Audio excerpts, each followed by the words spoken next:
Hey, hello everyone, and happy holidays. Thanks for joining us for Access City Council. I'm your host, David Riggleman, Communications Director for the City of Las Vegas. Coming up on this Access City Council program, another Veterans Village opens its doors to serve women and children in our community. And we tell you why bunnies were recently released into Floyd Lamb Park at Tule Springs.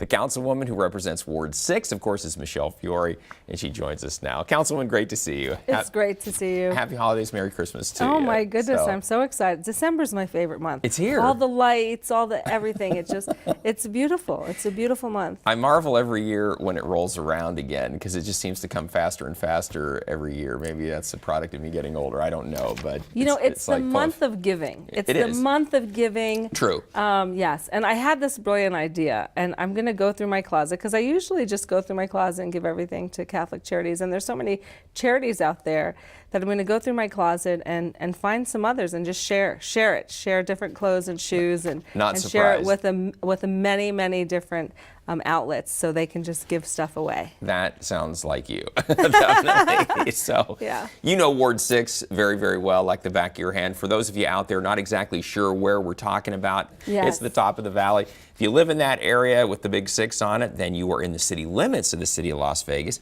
And of course, you're represented by Michelle Fiore on the city council. And you're also not just on the city council, but you are also on the LVCVA board, the Las Vegas Convention and Visitors Authority, as is the mayor. And you just came back from an incredible trip to Barcelona, really to bring convention business to Las Vegas. This convention you went to had 78,000 attendees. Right. Wow. Yes, it's very big, and most of the attendees, 80% of them are all from Europe. So the LVCVA, we're in 14 different countries.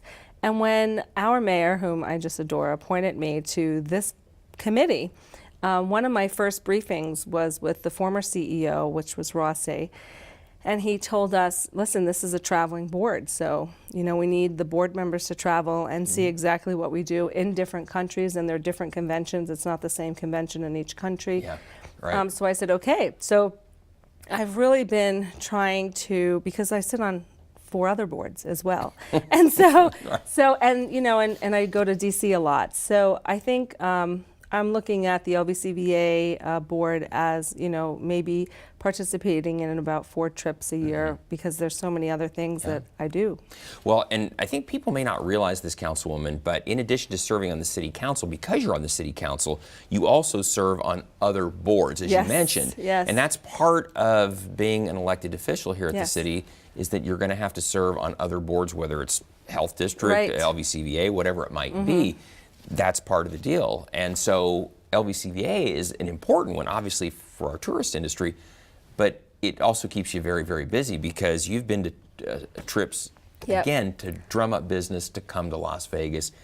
This last one, primarily conventions. That was really what this one was all about. Yes, and when you look at what we do, I mean, generally when we go to another country, we land and we go straight to a meeting.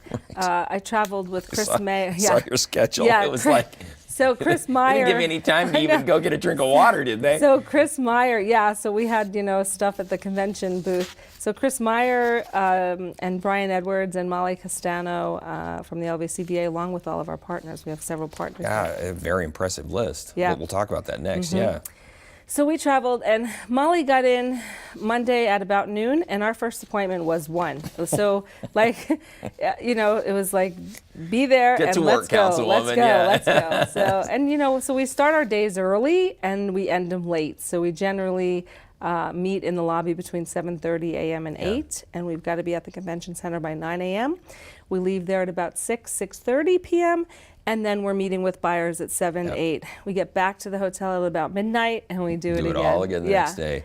Well, some of the others that went from Las Vegas, all of our major corporations were also there. I mean, this is a big deal. It's an important conference, an important convention. That's why everyone here threw so much resource at it. Yeah. But Caesars Entertainment was represented, MGM, SLS, Wynn Las Vegas, Cirque du Soleil, Maverick Aviation, Toka Events, Allied T Pro, and Lip Smacking Foodie Tours all made the trip as well to help contribute. Yes. That we want you to come to Las Vegas. Yeah, we want you to be part of Well, it's visiting important us. because, once upon a time, we were the only game in the United States, and now we compete with 37 other states. Yeah. So when you look at, all the other states that have gaming, Las Vegas is extremely important. So every trip we go on, I meet with media, with people that write in different travel magazines.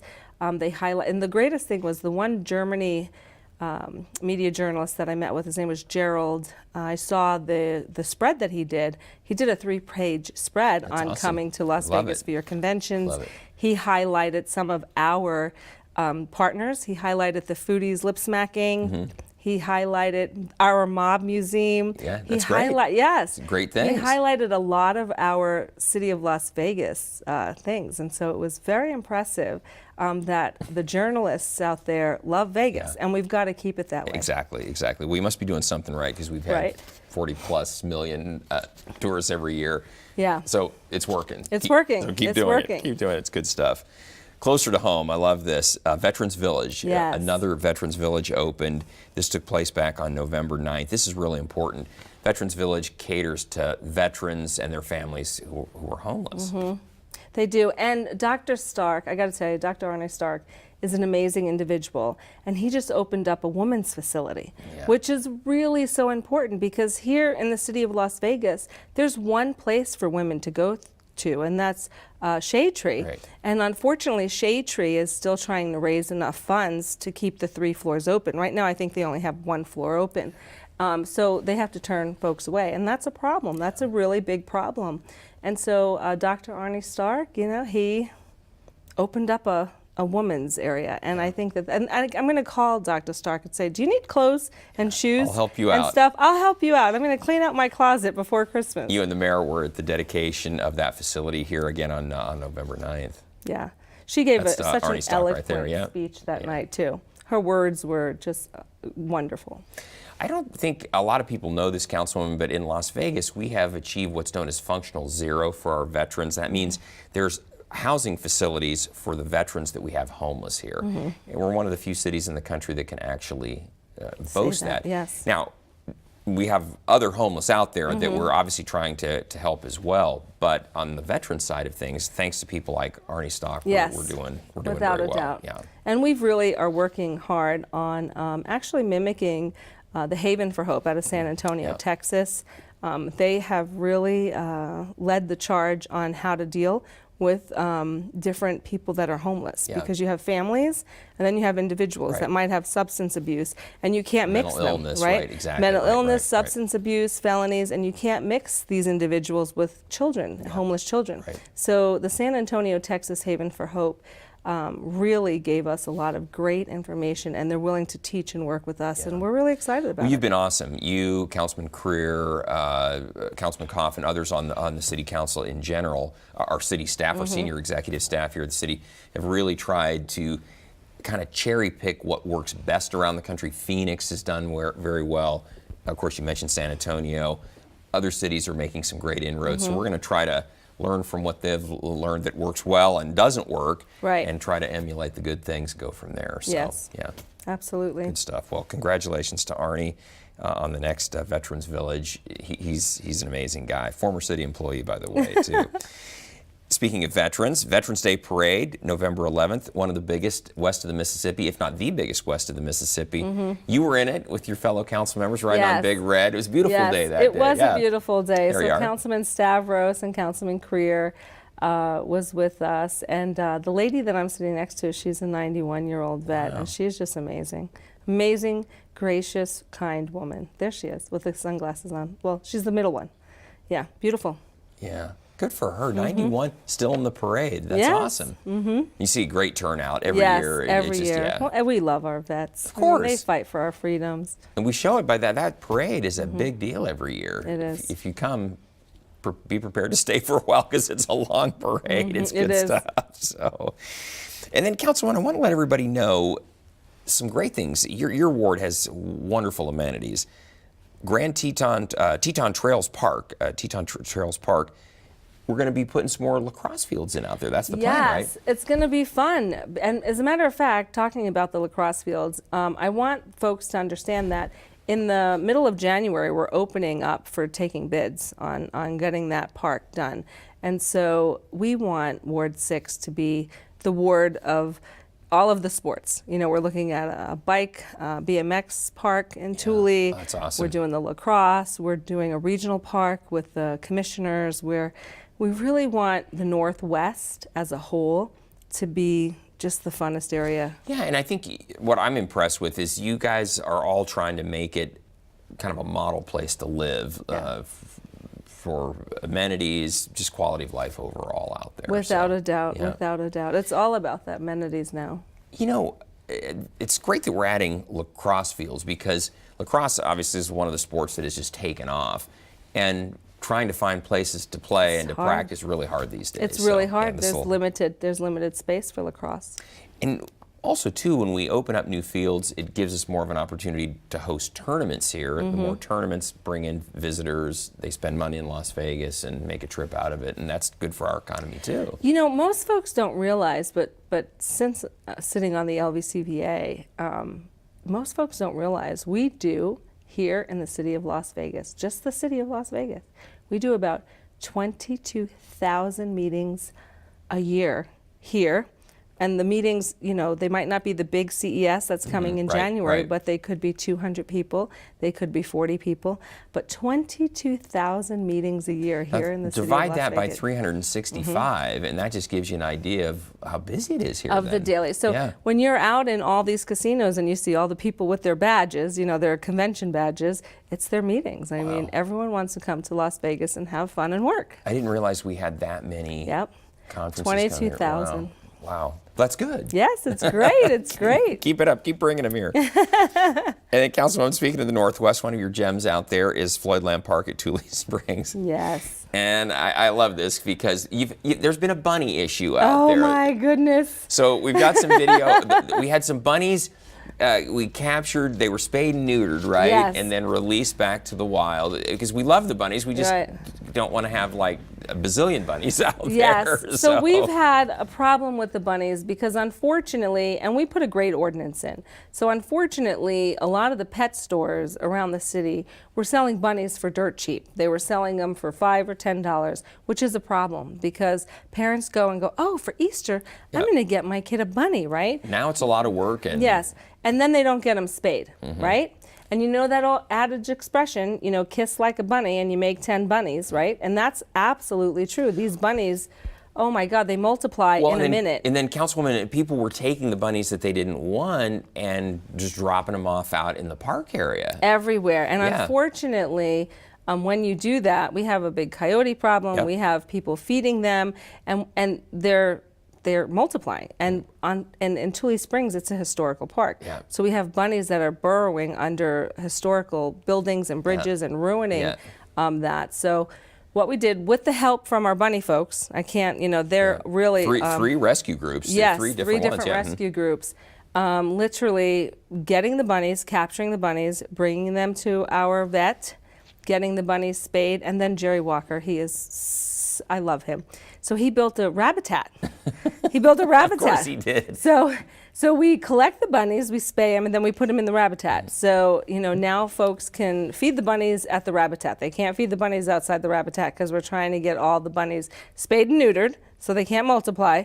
Put them in the rabbitat, and that's it. Yeah, Jerry Walker, by the way, is our Director of Operations and Maintenance out here. It's his responsibility to maintain most of the city facilities. So this was really, it's made him very happy because when the bunnies were kind of taking over, like you said, it was really creating some problems. Big problems. From not just a maintenance standpoint, but you're talking about the historical nature of the Yeah. place. We couldn't have the bunnies damaging that. Right. So this is kind of the best of everything. We've got the rabbits spayed and neutered.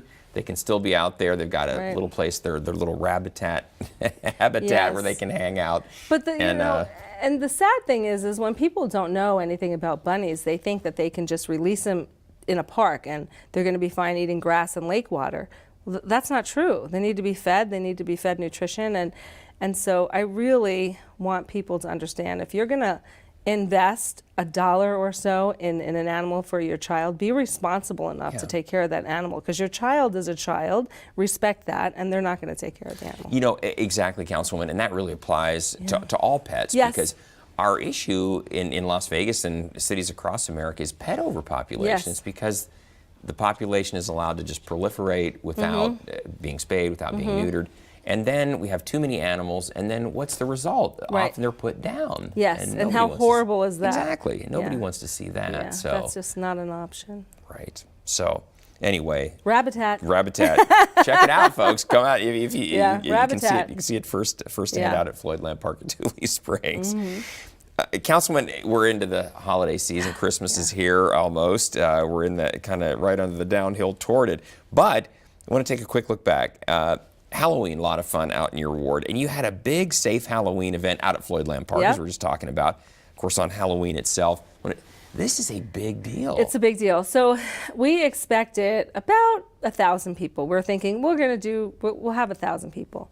And we had 5,000 people. 5,000. And it was amazing. So now we know we had just enough candy. Like I was we gonna had say, just enough candy. yeah. But we had just enough candy because we had partners that brought Thank candy goodness. too, right?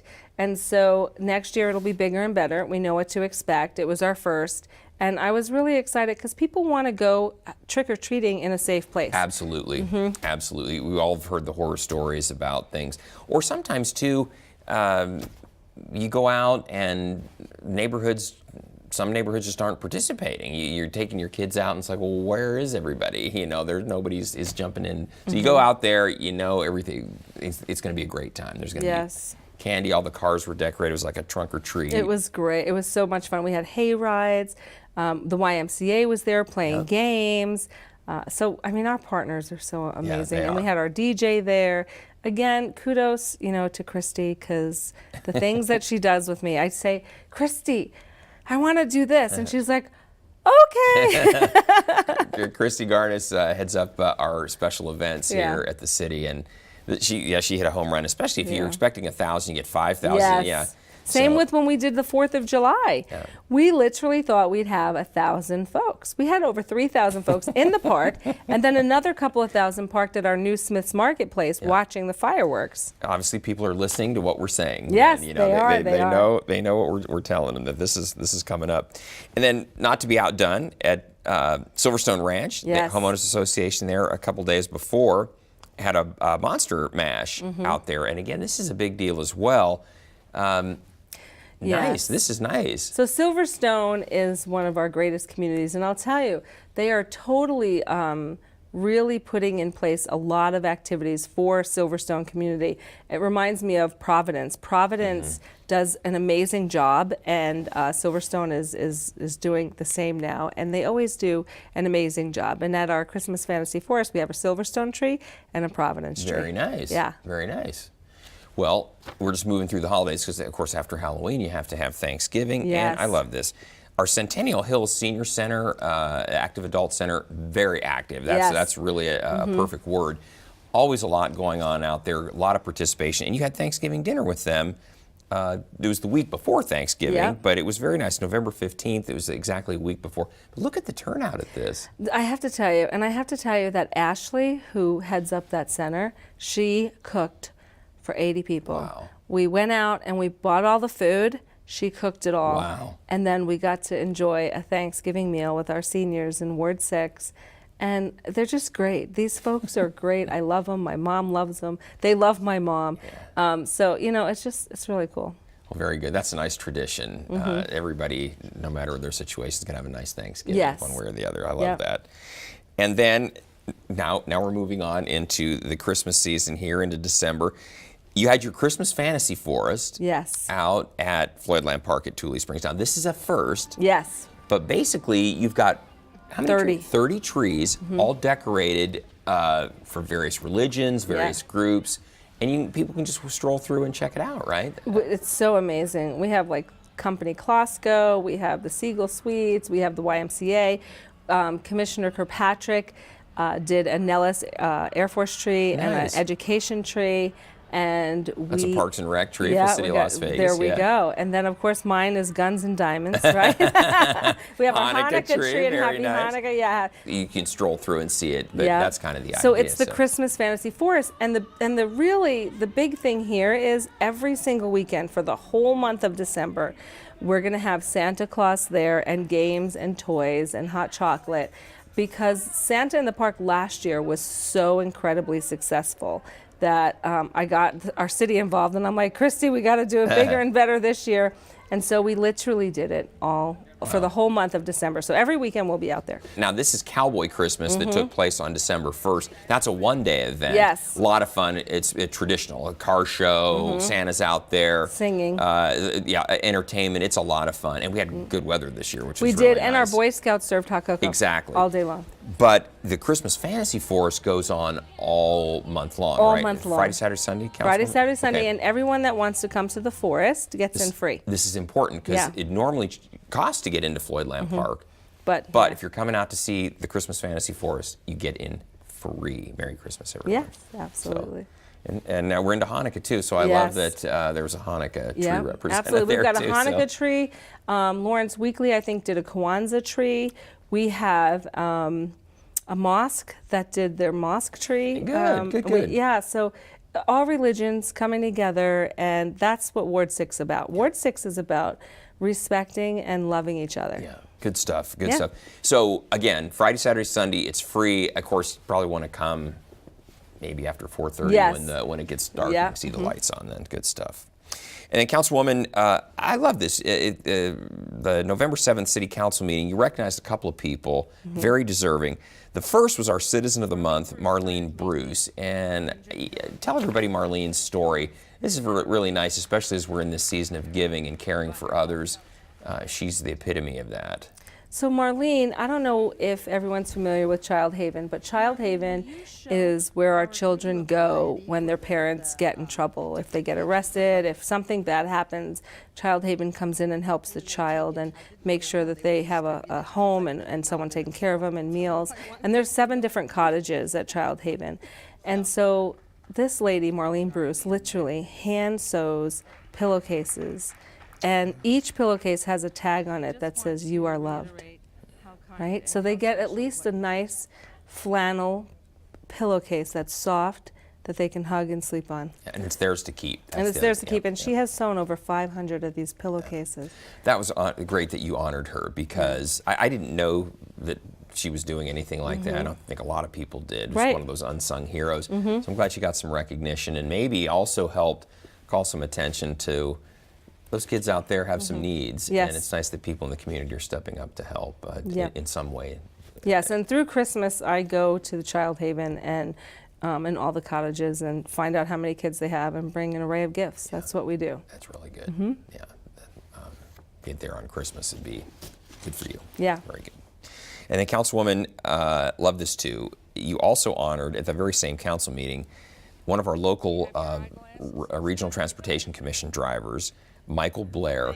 And again, tell everyone his story. Again, such a deserving guy. He's such a now. If you look at Michael, he's been with the RTC almost 20 years, and it was a hot day. It was, I think, July 7th. It was like 109 degrees out or 107 degrees out, and there was a 91-year-old man that was just hot and dehydrated, and he literally stopped the bus. He got out of his seat, went into his lunchbox, took a bottled water from his lunchbox, and made sure the man was okay, made sure he didn't need medical attention.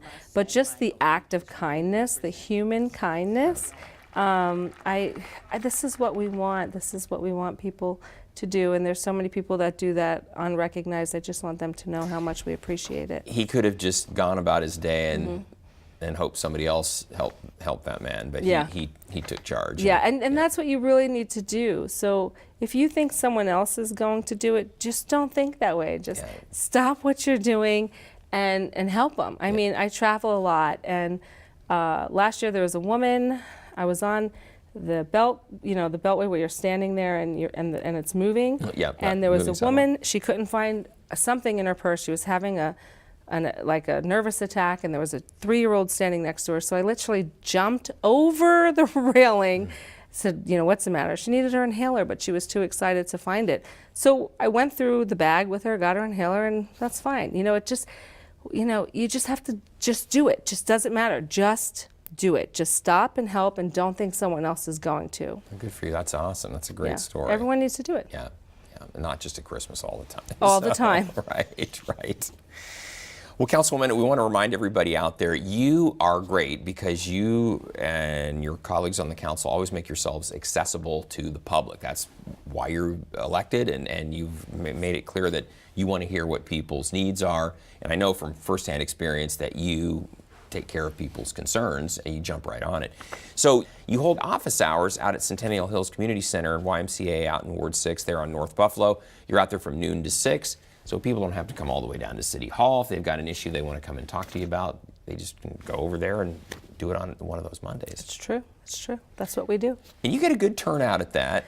We do, and we're there 6 hours. So sometimes we're packed, and then it comes in spurts. Mm-hmm. So we'll have like 20 people in the office at once, and then 2, and then 1, and then 40, and then so it just comes in and out. But it always, and you know, this bunny issue started at one of the Mondays with Michelle. That's right. They literally brought these little bunnies to the office, and you know, you can't help but fall in love with these little baby bunnies. I'm like, oh my goodness, they know how to tug on my heartstrings. Yeah, I'll fix it.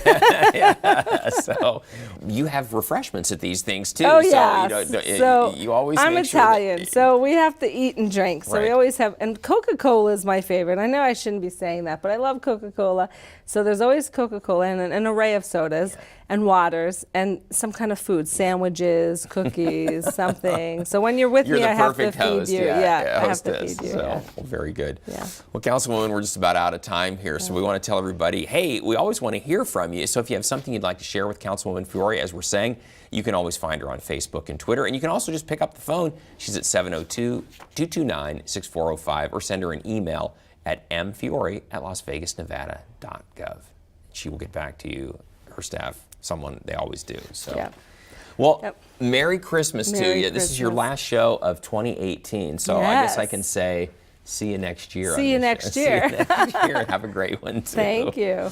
And we want to thank you for joining us for this edition of Access City Council. Don't miss our next show beginning on December 13th with Councilman Bob Coffin. And don't forget, you can watch us live on the internet at kclv.tv. Thanks for watching, everyone. We'll see you next time around.